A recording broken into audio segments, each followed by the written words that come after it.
Kyle Schwarber ready to lead off. First ball swinging, and there it goes. An ambush by Schwarber, and it's 1-0 Phillies.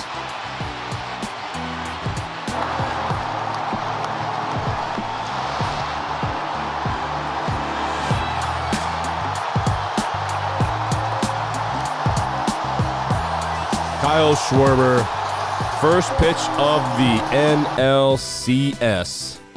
First pitch just annihilated the Phillies. I believe ended up winning the ball game. I think it was 5-3. That sounds right. This is interesting to see, a daily sports podcast and video show. News, narrative, stakes, gambling. The Philadelphia Phillies scored 5 runs in the first 5 innings and held on from a rally from the Diamondbacks to win 5-3. Everybody's calling them America's team. And earlier in the evening, the Texas Rangers put up 5 runs early on the Astros. The Astros fight back and ultimately lose 5-4.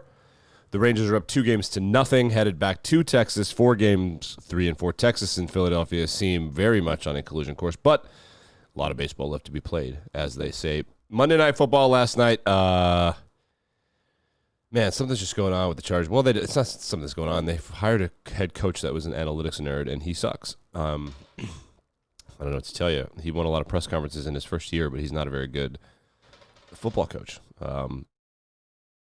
He also got a lot of credit for being really good at defense, and a lot of pieces were written about how brilliant he was when his defense's philosophy was, I'm going to see if I get this right, having Aaron Donald and Jalen Ramsey. I'm pretty sure they could have run anything. So he's going to be fired. It's not if, it's when. Justin Herbert looked horrendous. Justin Herbert is the new Matthew Stafford. For those of you that don't understand that, about 80% of people think Matthew Stafford was like a mega talented franchise quarterback, elite, borderline Hall of Fame trajectory, and about 20% were like, haha, but he sucks. And then they were just like fighting, and there's no real proof either way.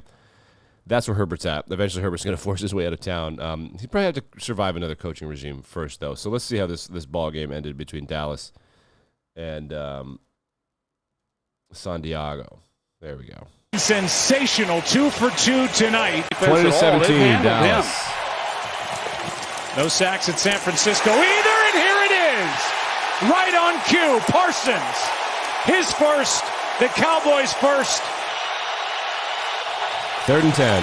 First sack of the night. Herbert gets rid of it, and he's picked. Intercepted by the Cowboys. Yeah, not great for people that think he's a Hall of Famer. But, again, he's going to have these great, he's so talented. People just don't understand. Like, hey, I had this debate with Matthew Stafford people. I mean, I was a Matthew Stafford person. This debate will rage on and on and on and on. The game was interesting for a number of reasons.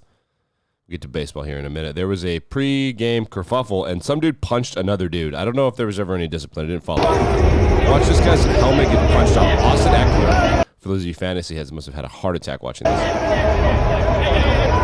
Watch, his helmet flies off. Watch, here it comes. Here it comes. Boom. Helmet flies off. We got other angles of it. Here, this guy's breaking it down. Boom. To the face of Austin Eckler. So they're already. That's so dumb. Dante Fowler is one of the biggest busts that it's ever busted in the history of NFL busts. He was a 3rd overall pick, had some injuries, almost won a Super Bowl with the Rams, but basically he's just being traded, and he's just not very good at football. Cowboys are 4-2. 5 NFL teams are 5-1. Can you name them? Can you name them? Can you name them? Can you name them? Chiefs, Dolphins, Niners, Eagles, Lions. Of all of those teams, off the top of my head, I believe there's only been one game between the two of them, and that game was won by the Lions. They beat the Chiefs on opening weekend. So who's the best team in the NFL? Who's to say? Really? Who's to say who the best team in the NFL is? We do have some Nito Burrito rumors floating around, including this one, which just is...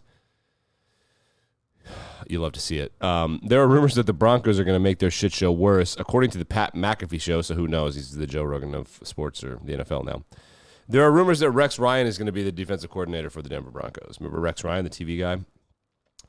Famous for having a foot fetish. You can Google that yourself. Vance Joseph, currently the defensive coordinator. The defense has been bad. The team has been bad. They suck. I don't know. That would be funny if Sean Payton thought that that's what would get them over the hump. They need to start trading people. They need to break it down and just make this happen. Bad and annoying news in college football. Brock Bowers sustained a high ankle sprain. He's going to have surgery. They expect a full recovery. If I'm Brock Bowers, like, yeah, dude, I got 2 national championships. I'm just going to start getting ready for the NFL. Like, what do you go 3? And I don't think they're going to win 3. I don't know. It just isn't. I kind of think Penn State's going to win the national championship. That's my hot take. Michigan's too soft, and they don't prioritize the receiver position. They're never going to beat a team with an offense. I know that because last year they lost to the Mountain West champion TCU Horned Frogs. Haha. College football heads understand why that's funny. Last night in the football game, the Spanish announcers at this insane stadium didn't have a booth to call the game at, which is like feels racist to me. I don't know. But how can that happen? The stadium was like $1 billion. So they had to call the game in the press box. There are strict rules in the press box for those of you that don't know. No cheering ever. You could get kicked out and people get mad. No matter which team you cover, no cheering. But the Spanish language broadcast going crazy. La entrega, el Juan, ahí está Dak Prescott, juega el gallo entrando a las diagonales. El número 4 dice, aquí estamos y no nos vamos. Look at that. Wow, vaya jugada, vaya engaño y qué manera de abrirse el mar rojo para Dak Prescott. That's such a bad look. That's so unprofessional. Fuck the stadium, dude. What the hell?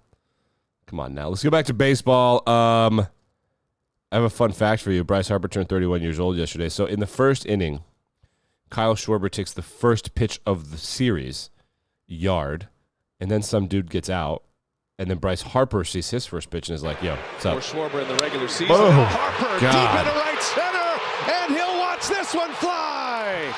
Second home run of the inning.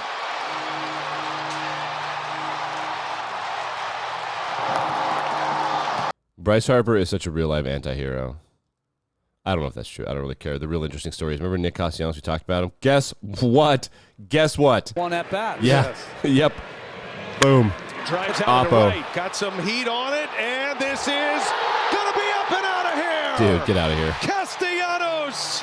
He's on a home run binge. That is wild. Nicky C. 3-0 Phillies. Nicky C.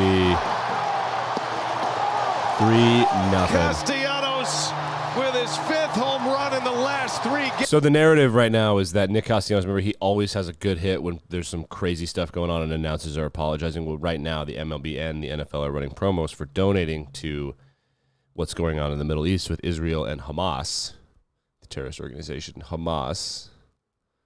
And so everyone's like, yeah, we're about to go to World War III. Of course, Nick Castellanos is the best baseball player in the world. It's the most predictable thing ever. That's not funny, but it is funny. You know what I mean? It's one of those where you're like, ha, ha, ha, ha, ooh, LOL. That, I mean, it's just funny. The Detroit Red Wings are running a Star Wars promotion night. Why are you talking about the Detroit Red Wings? This is not even hockey season. Well, let's just listen to the announcers talk about Star Wars. Now, and may the force be with you. Who said that? Star Wars. One of those guys?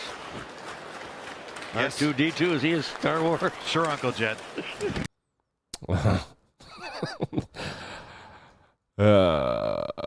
Sometimes old people slur their words and it sounds like they're drunk, but just remember they're old. Is he R2-D2? Is he a Star Wars? Yeah, he was. Over the weekend, Iowa women, the Iowa Hawkeyes women's basketball team played at the stadium, similar to what Nebraska did for volleyball. Most attendance for a women's college basketball game ever. These people, so if you look at it here, they set up the court in the end zone so there could be like an atmosphere. These people are like all the way over here. That's just cool. It's way cooler than what Nebraska did, and I'll tell you why. It's because it's literally way cooler. These people are in winter attire outside for women's basketball that is like literally 150 yards away. That's dedication. You'd love to see that kind of thing, I suppose. I like that. The weather is turning. It's about that time. Best time of the year with fall. Yeah, I like this. Oh, man, I feel bad for Brock Bowers. That sucks for all of us.